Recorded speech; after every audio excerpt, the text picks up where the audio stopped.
अस्सलाम वालेकुम टीम 10 की तरफ से। दोस्तों, ये इस कोर्स का सेकंड लेक्चर है।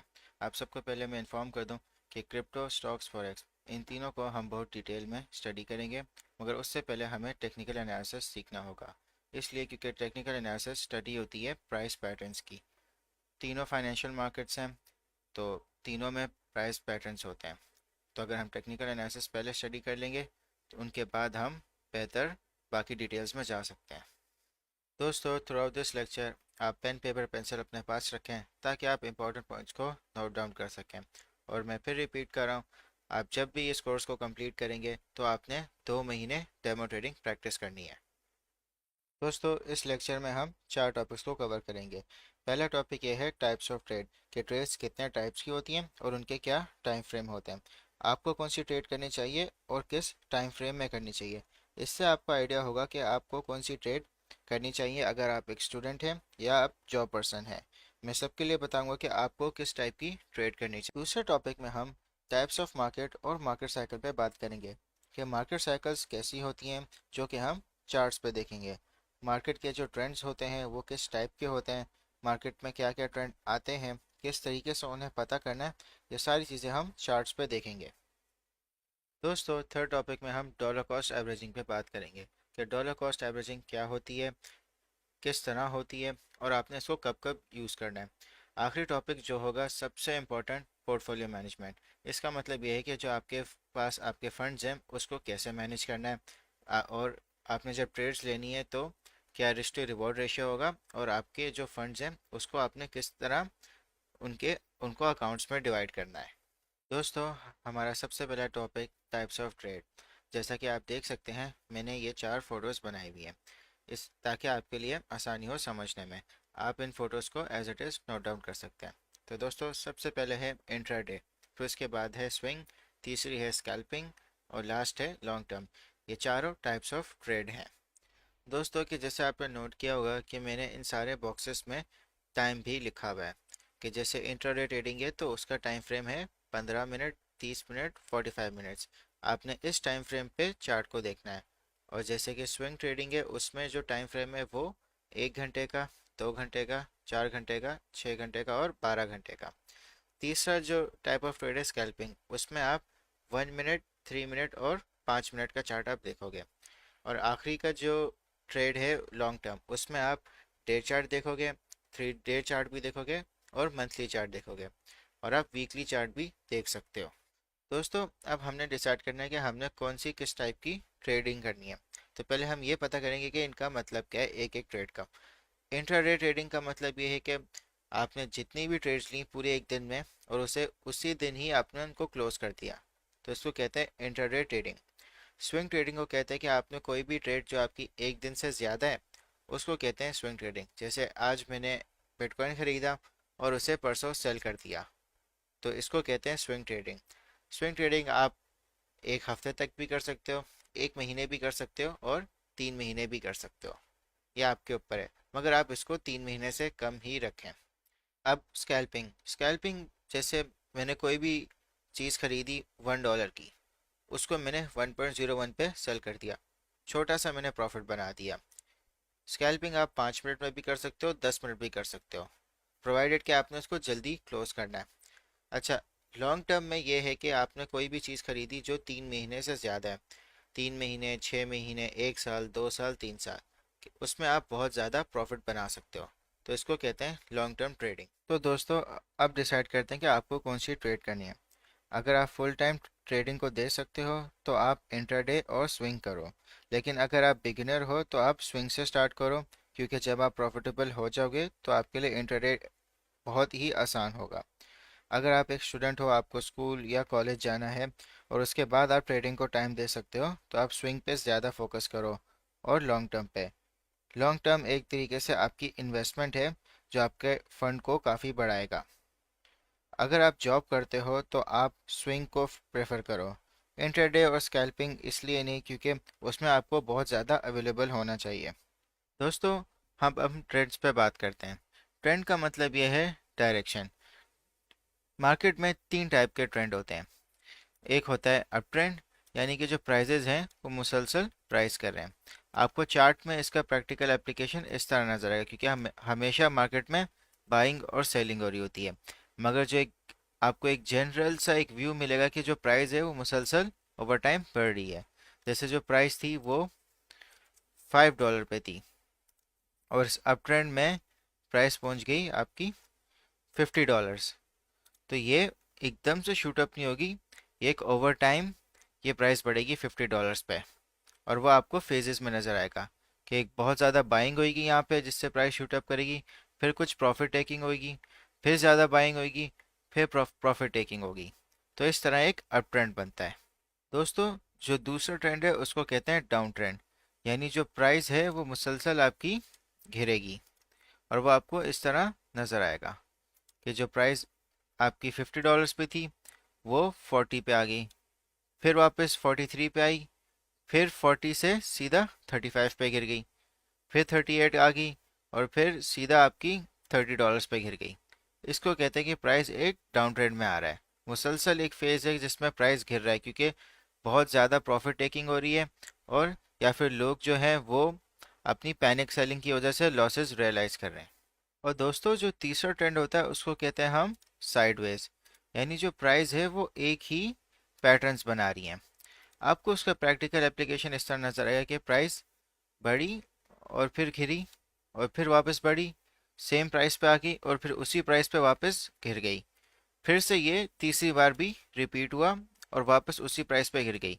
तो ये एक साइकिल चलती है जिसमें ये जो प्राइस है वो उसी प्राइस पे ऊपर आएगी, फिर गिरेगी, फिर वापस उस प्राइस पे आएगी, क्योंकि यहाँ पे बाइंग और सेलिंग दोनों एक ही स्पीड से हो रही है। तो तभी एक रिपीट सा एक पैटर्न बनना है, यानी यहाँ पे बायर्स हैं, फिर वो सेल करते हैं, फिर वो दोबारा यहाँ बाय करते हैं, फिर वो सेल करते हैं। तो इस तरह ये पैटर्न एक रिपीट होता है। तो दोस्तों, अगर मैं आपको तीनों ट्रेंड्स टेस्ला के चार्ट में एक्सप्लेन करूं, तो आप यहाँ देखें कि यहाँ पे एक अप ट्रेंड हुआ है कि प्राइस मुसलसल बढ़ी है। और अगर आपको डाउन ट्रेंड देखना है तो आप यहाँ देखें कि यहाँ से मुसलसल प्राइस काफ़ी टाइम के लिए गिरी है। और अगर आपको साइडवेज मूवमेंट देखनी है तो आप यहाँ पे आप पैटर्न देख सकते हैं कि यहाँ पे सेम बाइंग और सेम सेलिंग और फिर वापस बाइंग फिर और सेलिंग। तो यहाँ पे एक रिपीट सी साइकिल बन रही है, तो इसको कहते हैं साइडवेज। यहाँ से आप एक अप ट्रेंड देख सकते हैं और यहाँ से आप एक डाउन ट्रेंड देख सकते हैं, और यहाँ पे आपको एक साइडवेज पैटर्न नज़र आएगा। जो ट्रेंड होता है वो तीनों एक साथ प्ले हो सकते हैं। जैसे कि अगर आप यहाँ देखें कि ये डाउन ट्रेंड में गया, फिर उसके बाद ये साइडवेज मूव हुआ, फिर ये वापस से डाउन ट्रेंड में आया, फिर यहाँ से इसने अप ट्रेंड बनाया, फिर वापस से इसने डाउन ट्रेंड बनाया, और फिर इसने एक मेजर अप ट्रेंड बनाया, फिर इसने डाउन ट्रेंड बनाया, और फिर ये साइडवेज हो गया, फिर से इसने अप ट्रेंड शुरू किया। तो ये तीनों रैंडमली एक साथ प्ले हो सकते हैं। अब हम बात करते हैं मार्केट साइकिल्स की। दो टाइप की मार्केट साइकिल्स होती हैं, बुल मार्केट या बेयर मार्केट। बुल मार्केट में जो प्राइजेस होती हैं वो काफ़ी लंबे अरसे तक ऊपर की तरफ जाती हैं, और बेयर मार्केट में जो प्राइजेस होती हैं वो काफ़ी अरसे तक नीचे की तरफ जाती हैं। फाइनेंशियल मार्केट्स में दो टाइप के प्लेयर होते हैं, बुल्स और बेयर्स। बुल्स वो प्लेयर्स होते हैं जो मार्केट को ऊपर लेके जाते हैं, बेयर्स वो प्लेयर्स होते हैं जो मार्केट को नीचे लेके जाते हैं। इनके पास सबसे ज़्यादा पैसा होता है। मैंने आपको फॉर्मूला बताया था लास्ट लेक्चर में, price is equals to market cap upon circulating supply. जिसके पास सबसे ज़्यादा मार्केट कैप होगा वो किसी भी टाइप की मूवमेंट मार्केट में कर सकता है, चाहे वो ऊपर लेके जाए या नीचे लेके जाए। तो जो बाकी जो लोग होते हैं वो इन सबको ऑब्जर्व कर रहे होते हैं कि जैसे अभी बिटकॉइन का यहाँ पे बुल रन शुरू हुआ था, तो इसमें टेस्ला ने भी इन्वेस्ट किया था। तो उसकी वजह से जो लोग बहुत सारे जिनको क्रिप्टो के बारे में बिल्कुल भी नहीं पता था उन्होंने भी इन्वेस्टमेंट शुरू कर दी थी, क्योंकि एक बहुत बड़ी कंपनी ने इन्वेस्टमेंट शुरू कर दी थी बिटकॉइन में। तो इससे एक सेंटिमेंट बना। इसी तरह बेयर मार्केट में भी एक सेंटिमेंट होता है कि जो मेजर प्लेयर्स होते हैं वो प्रॉफिट टेक कर लेते हैं, सेल कर देते हैं अपनी होल्डिंग्स। तो उससे क्या होता है कि मार्केट कैप का एक मेजर चंक कम हो जाता है, क्योंकि उससे बहुत सारे लोग पैनिक में आते हैं प्राइस को गिरते हुए, तो वो भी लॉस पे सेलिंग शुरू कर देते हैं। तो उसकी वजह से एक बेयर मार्केट शुरू हो जाती है। एक और इम्पॉर्टेंट बात यह है कि इन साइकिल्स में हमेशा आपको ट्रेंड्स नज़र आएंगे। अप ट्रेंड भी नज़र आएगा, डाउन ट्रेंड भी नज़र आएगा, साइडवेज भी नज़र आएगा। जैसे यहाँ पे बिटकॉइन अप ट्रेंड में गया, फिर थोड़ा सा डाउन ट्रेंड में आया, फिर दोबारा अप ट्रेंड में गया, फिर डाउन ट्रेंड में आया, फिर अप ट्रेंड और फिर साइडवेज मूव हुआ, फिर अप ट्रेंड गया और फिर डाउन ट्रेंड आ गया, फिर यहाँ पे साइडवेज मूव हुआ, फिर ये अप ट्रेंड में गया। तो इसी तरह ये रैंडमली इन ट्रेंड्स में आपको साइकिल नज़र आएगी। साइकिल में मगर आपको जो सेंटिमेंट बता रहा होगा वो आपको एक लॉन्ग टर्म पिक्चर बताएगा। अब आपने हमेशा फाइनेंशियल मार्केट्स में उस चीज़ पर नज़र रखनी है जहाँ पे लोगों ने सबसे ज़्यादा पैसा लगाया हुआ है। जैसे क्रिप्टो करेंसीज में सबसे ज़्यादा लोगों ने पैसा बिटकॉइन में लगाया हुआ है, तो बिटकॉइन एक मेजर प्लेयर है। अगर बिटकॉइन की कोई भी मूवमेंट होगी तो वही चीज़ आपको बाकी क्रिप्टो करेंसीज में नज़र आएगी। कुछ एक्सेप्शंस होती हैं, मगर ओवरऑल अगर कोई भी एक मेजर मूव बिटकॉइन करेगा वो आपको बाकी क्रिप्टो करेंसीज में रिफ्लेक्टेड नज़र आएगा। मैं आपको कंपेयर के थ्रू समझाता हूँ। जो आप ट्रेडिंग में प्लस फीचर है, अगर आप इस पर क्लिक करेंगे तो आप जो भी चार्ट आप देख रहे हैं उसको आप किसी दूसरे चार्ट के प्राइस से कंपेयर कर सकते हैं। जैसे लाइट कॉइन है, ये भी एक क्रिप्टो करेंसी है, तो मैं आपको बिटकॉइन और लाइट कॉइन की मूवमेंट को कंपैरिजन करवाता हूँ। जो ऑरेंज कलर है ये लाइट कॉइन का प्राइस है। आप सिर्फ देखें कि जब बिटकॉइन अप ट्रेंड में गया तो उसी तरह लाइट कॉइन भी अप ट्रेंड में गया, जहाँ बिटकॉइन डाउन ट्रेंड में गया तो उसी तरह लाइट कॉइन भी ड्रॉप हो गया। जब दोबारा बिटकॉइन ने अपना बुल मार्केट शुरू की तो इसी तरह लाइट कॉइन की भी प्राइस ऊपर गई। एक और एग्जांपल देख लेते हैं, जैसे इथेरियम है।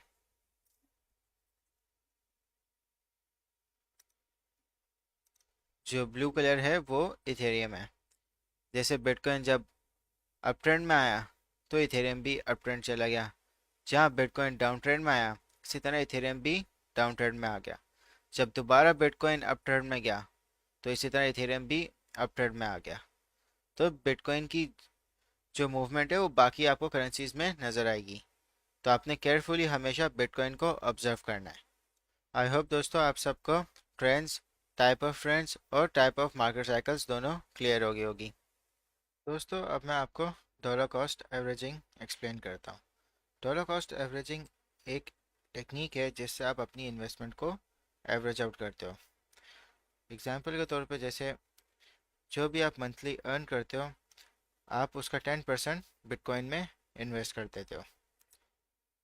ये टेक्निक इतनी इफ़ेक्टिव है, इसको मैं आपको एक स्टोरी की तरह समझाता हूँ। आप और आपके दोस्त दोनों आप लोग बिटकॉइन में इन्वेस्ट करना चाहते हो। आप दोनों के पास $12,000 का फंड है।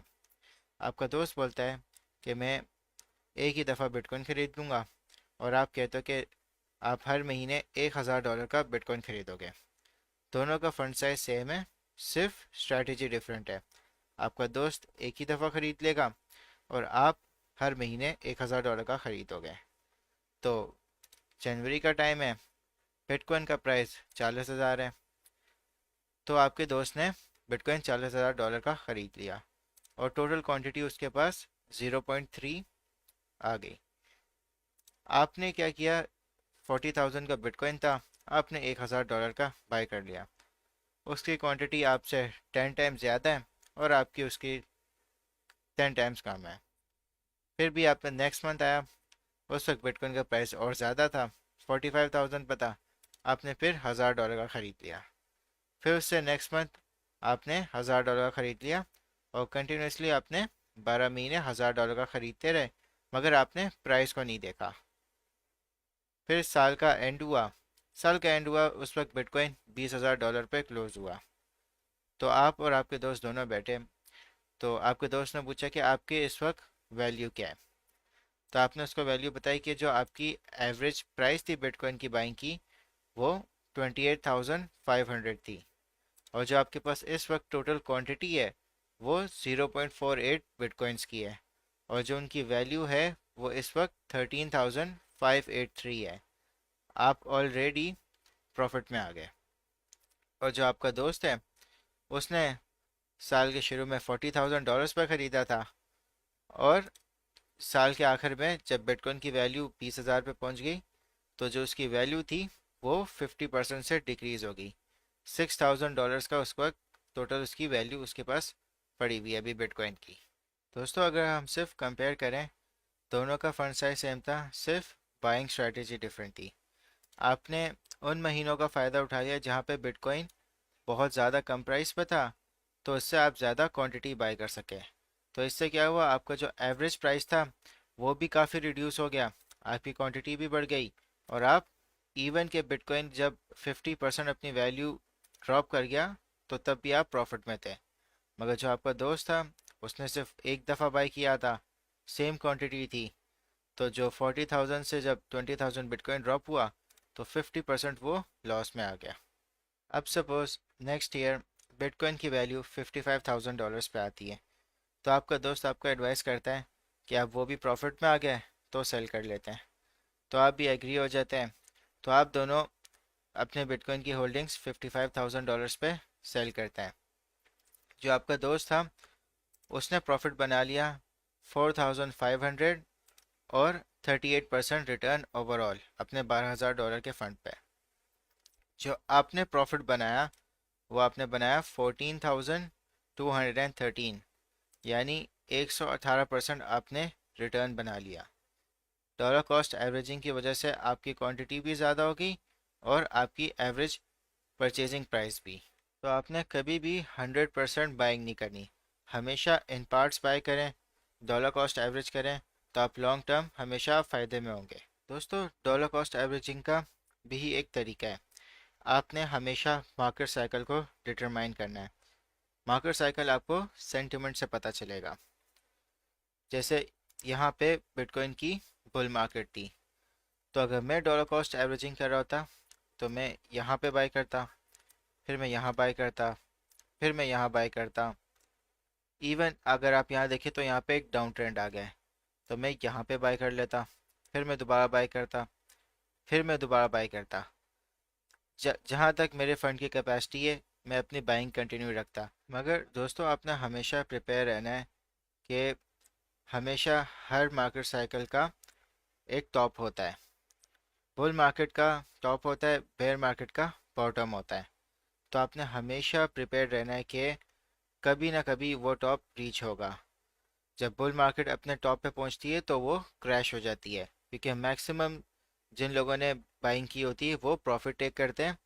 तो जब क्रैश होती है तो बहुत सारे पैनिक सेलर्स होते हैं, वो लॉस में सेल करते हैं। तो आपने हमेशा एक साइकोलॉजिकल लेवल रखना है कि आपने वहाँ पे सेल करनी है। और जब भी आपका अगर 200% रिटर्न बन जाए तो आप हमेशा 50% अपनी होल्डिंग्स को सेल करें, ताकि जो आपका कैपिटल है वो आपके पास आ जाए। तो अगर मैं सेल करता तो मैं यहाँ पे सेल कर देता, मगर फिर भी अगर मुझे यहाँ पे भी मौका मिलता सेल करने का तो मैं यहाँ पे भी सेल कर लेता, क्योंकि मैं ऑलरेडी यहाँ पे ऑलरेडी इतना प्रॉफिट में हूँ। तो इवन अगर जो मैंने यहाँ पे भी बाइंग की है वो भी मैं उसको कंपनसेट कर लेता इन सब के प्रॉफिट से। तो आपने हमेशा तैयार रहना है कि आपने कभी ना कभी सेल करना है, और आपने मार्केट सेंटिमेंट को बहुत ध्यान से इवेल्युएट करना है। और अगर आप बेयर मार्केट में होते हैं, बेयर मार्केट हमेशा बेस्ट टाइम होती है डॉलर कॉस्ट एवरेजिंग के लिए, क्योंकि आप हमेशा लोएस्ट प्राइस से आप ज़्यादा क्वांटिटी बाय कर सकते हैं। मगर हमेशा आपने, फिर से दोबारा मैं कह रहा हूँ, सेंटिमेंट को देखना है।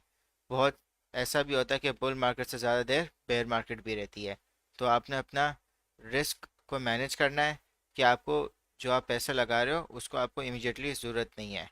डॉलर कॉस्ट एवरेजिंग का रूल ही यही है कि आप लॉन्ग टर्म होल्ड करो, ताकि आप उसको मैक्सिमम सेल कर सको हाई प्रॉफिट पे। तो अगर आप बेयर मार्केट में डॉलर कॉस्ट एवरेजिंग करते हैं तो आप हमेशा पहले बुल मार्केट का साइकिल ओवर होने को आप कंफर्मेशन देखोगे, वो आपको सेंटिमेंट से पता चल जाएगा।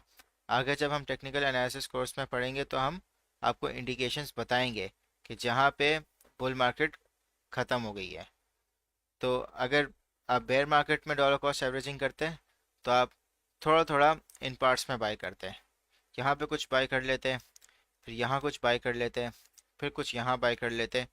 तो आप एक सीक्वेंस रखते हैं। अब हमारा जो लास्ट टॉपिक है वो है पोर्टफोलियो मैनेजमेंट। पोर्टफोलियो मैनेजमेंट को मैं नेक्स्ट पार्ट में कवर करूँगा। ये सेम लेक्चर है, इसका पार्ट 2 होगा। ये जो पोर्टफोलियो मैनेजमेंट है वो बहुत ही इम्पोर्टेंट कॉन्सेप्ट है। ये पूरा आपका ट्रेडिंग करियर डिटरमाइन करता है। जितना बेहतर आपका पोर्टफोलियो मैनेजमेंट होगा उतने आप मार्केट में सक्सेसफुल होगे। जितना अगर आपका वीक होगा उतना जल्दी आप मार्केट से एग्जिट हो जाओगे।